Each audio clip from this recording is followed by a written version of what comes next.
আমরা শিয়া সুন্নি দ্বন্দ্ব বাঁধাই, ও শিয়া আমরা সুন্নি, আমরা খুব ভালো মুসলমান। এগুলো দোকানদারি মানসিকতা। আমরা সুন্নি আলাদের ভিতরে মাজার পূজারি নাই, যারা মাজারে গিয়ে চাই গিয়ে চাপে মুক্ত। আমাদের ভিতরে এরকম শিরকারী নাই, পীরকে সেজদা দেওয়ার মতো লোক নেই, জাহেল নাদান জালিম আমাদের সুন্নিদের মধ্যে নেই। আমরা তাদেরকে শিয়া বলে গাল দেই কোন সময়? যখন তাদের উপরে কিয়ামত অনুষ্ঠিত হচ্ছে, এত বড় বিপদ তাদের উপরে, বিশ্বের সব থেকে নাম করা পরাশক্তি তার সর্বশক্তি নিয়ে ঝাঁপায় পড়েছে, তার সঙ্গে আছে তাদের পোষ্য ইহুদিবাদের দোসররা।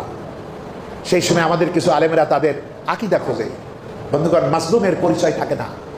যে অসহায় বিপদগ্রস্ত সে মুসলিম না অমুসলিম এটা দেখার কথা না, সে মানুষ। এমনকি একটা নিকৃষ্ট প্রাণীও যদি বিপদে পড়ে, কুকুরের বাচ্চাও যদি পড়ে। হযরত উমরের কথাটা কি? আমার শাসনামলে যদি ফোরাতের তীরে একটা কুকুরের বাচ্চাও যদি বা ছাগলের বাচ্চাও যদি না খেয়ে মরে, আল্লাহর কাছে আমাকে জবাবদিহি করতে হবে। এইটা মুসলমান, এইটা ইসলাম। আর আমরা খুঁটিনাটি বনি ইসরায়েলরা যেমন ছোটখাটো ব্যাপারে তর্ক বিতর্ক করে দ্বন্দ্ব বাঁধাইতো, আমাদের তথাকথিত ডিগ্রিধারী লেবাসধারী আলেমরা কিছু কিছু, সব না, তারা এই সময় মুসলিম উম্মাহকে মিসগাইড করছে নানা রকমের কথা বলে। অথচ মুসলমানকে কারা আমাদের থেকে নিরাপদ?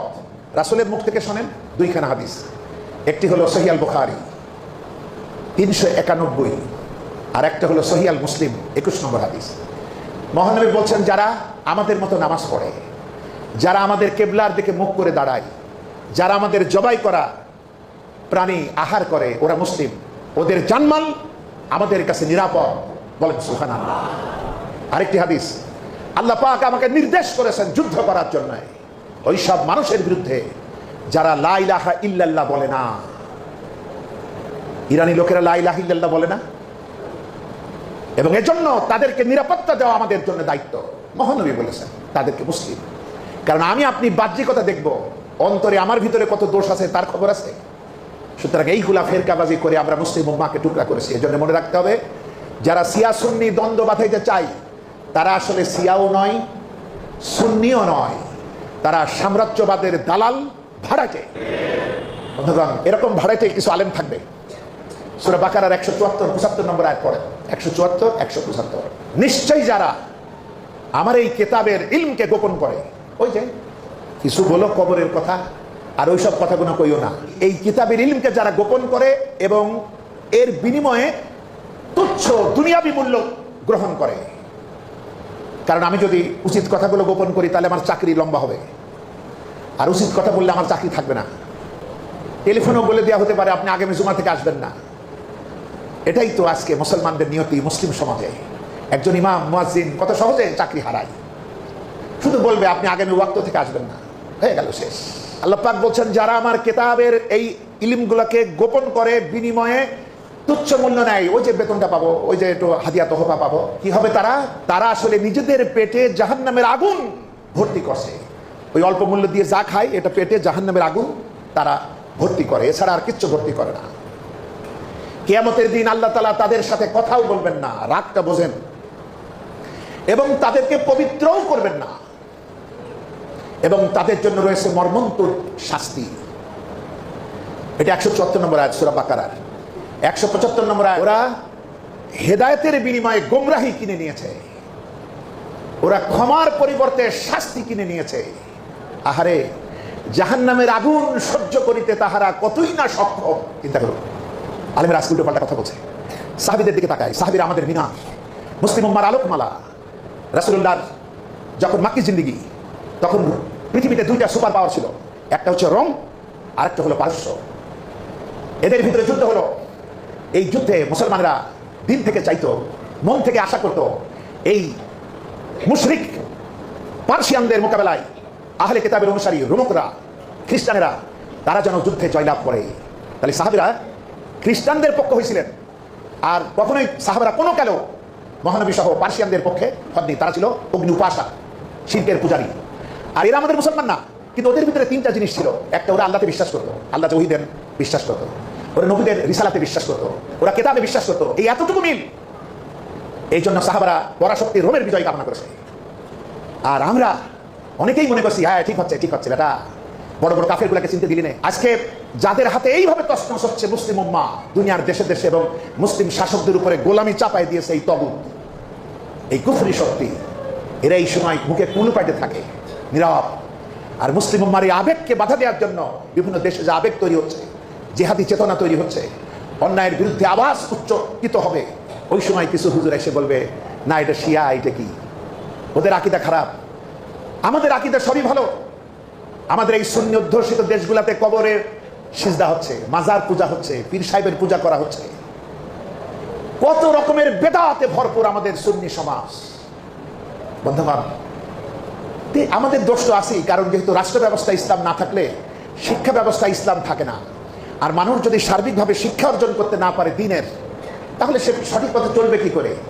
আপনি পৃথিবীতে আমাদের 57টা মুসলিম দেশে ওই একটা দেশ বাদে আর একটা শাসক অত আলখেল্লা পড়া যারা, তাদের মাঝেও দেখান তো এমন একটা দৃশ্য যেটা আজকে কদিন আমাদের নেটে সারা পৃথিবীতে ঘুরে বেড়াচ্ছে, যে শহীদ ইমাম আলী খামিনি বসা, ছোট্ট একটা বাচ্চা এসে সালাম দিয়ে বলছে আপনি আমার জন্য দোয়া করেন, আমি শহীদ হব। আমাদের বাচ্চারা এটা চিন্তাও করতে পারে? আমরা সুন্নিরা কিভাবে সন্তান লালন পালন করি, যখন প্রশ্ন করা হয় তুমি কি হবা বাবা, সে বলে ডাক্তার হব। তুমি কি হবা, ইঞ্জিনিয়ার হব। তুমি কি হবা, অফিসার হব। এটা ওটা কত কিছু হব, শহীদ হইতে আমরা রাজি না। আমরা কোথাও বসে যদি গল্প করি, আমাদের গল্পের ভিতরে কি থাকে? মেয়ে দিলাম, জামাই তো বিশাল ধনী, আমেরিকায় চাকরি করে, ঢাকায় বাড়ি, চট্টগ্রামে বাড়ি, এই আমাদের গল্প, এই আমাদের গৌরব। এইরকম হাবিজাবি সব ইরানিয়ানরা যখন গল্প করে কোনো খাবারের দোকানে, চায়ের দোকানে, গল্পের আসরে, তারা বলে আমার পরিবারে 3 জন শহীদ, সুবহানাল্লাহ। আরেকজন বলে 5 জন শহীদ, কেউ বলে পুরা বংশই শহীদ, কেউ বলে 1 জন শহীদ। যার কেউ শহীদ হয় নাই সে লজ্জায় মাথা নিচ করে থাকে। শাহাদাত তাদের জন্য গৌরবের। তারা মুসলমান না, মুসলমান তুমি আমি। যারা শিয়ালের মতো মরবো, কুকুরের মতো মরবো, বিছানায় বসে বসে, ঘরের কোনায় থেকে থেকে, আমরা মুসলমান। সেই বাচ্চাটা বলছে আপনি দোয়া করুন আমি শহীদ হব। ইমাম বলছেন তুমি শহীদ হতে চাও? বলছে হ্যাঁ। বলছে লেখাপড়া করো, বড় হও, আরো লম্বা হও, জ্ঞান অর্জন করো, ইসলামের সেবায় নিবেদিত হও, তোমার বয়স বাড়ুক, 80 হোক, 90 হোক, এরপরে শহীদ হও। বলেন আল্লাহু আকবার। কি শিক্ষাটা দিচ্ছেন দেখুন। আমাদের শিক্ষকরা শিখাবে ডাক্তার হও, ইঞ্জিনিয়ার হও। আমাদের নেতারা শিখাবে ক্যাডার হও, সন্ত্রাসী হও, চাঁদাবাজি হও, ধর্ষক হও। এইগুলা গৌরবে। আমরা সুন্নি গান এইগুলা করে পার পাওয়া যাবে না। আমাদের মাথায় থাকতে হবে যে মানুষ, এই যে কোরআনে এর আগের আয়াত সূরা মাইদার 33 নম্বর আয়াতে এই সমস্ত সন্ত্রাসীদের বিরুদ্ধে শাস্তির যে কথা বললাম, ধর্ষকদের ব্যাপারে যে শাস্তির কথা একটু আগে বলেছি, ওর আগের আয়াতে আল্লাহ বলছেন যে একটা মানুষকে বাঁচালো সে যেন বিশ্ববাসীকে বাঁচালো। এখানে মুসলমান ইমানদার কিচ্ছু বলা হয়নি। যে একটা মানুষকে হত্যা করলো সে সারা পৃথিবীবাসীকে হত্যা করলো, এত বড় গুনাহ করলো। প্রতি বছরই রমজান মাসে এই জালিমেরা ধেয়ে মুসলিম উম্মাহকে তছনছ করে ফেলে। আজকে তো গাজায় মারার মতো আর কিছু নাই, তাই আবার অন্যান্য দেশগুলা করছে। ইরানের জিহাদটা হলো আত্মরক্ষামূলক যুদ্ধ। আর কি দিয়ে আমরা প্রমাণ করব? কিন্তু আমরা রাজি না। বন্ধুগণ, যদি আমরা এত কিছুর পরও জালিমের পক্ষই হই, তাহলে ওই জালিমদের যে গুনাহ, এই পক্ষ অবলম্বনকারী আলেমদেরও সেই গুনাহই হবে। আর আমি কিচ্ছু না করতে পারি, যেমন আপনারা জানেন তো ব্যাঙের পেশাব পবিত্র। ব্যাঙের পেশাব গায়ে লাগলে উজু করা লাগে না। কেন? হযরত ইব্রাহিমকে যখন আগুনে দেওয়া হচ্ছে, ব্যাঙেরা চিন্তা করলো যে এই আগুন নিভাইতে হবে, আল্লাহর খলিল পুড়ে যাবে। আগুন তো বিশাল, কিন্তু কেমনে নিভাবো? ব্যাঙের যতটুকু ক্ষমতা সে একটু পেশাব করতে পারে, তাছাড়া আর বালতি নেই, পানি নেই, পিচকিরি নেই, কিছুই নেই। এরা নিয়ত করে এসে পেশাব করছিল। এই কারণে মর্যাদা বেড়ে গেল ব্যাঙের পেশাবের। আমি আপনি কিচ্ছু পারবো না, কিন্তু মাসলুমের জন্য দুহাত তুলতে পারি, চোখের পানি ফেলতে পারি, তাদের সপক্ষে একটা কথা বলতে পারি, যার দ্বারা আজকের উম্মাহ না জাগলেও কালকের উম্মাহ জাগবে।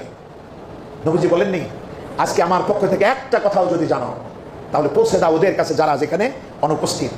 হতে পারে তোমাদের থেকেও তার বেশি আমল করতে পারে। এই বিষয়গুলোর জন্য ভালো পথে চেষ্টা, নেক নিয়তে প্রচেষ্টা, এটা আমাদের জন্য সবকে জারিয়ার দুয়ার খুলে দেবে। আমরা বলি সুবহানাল্লাহ।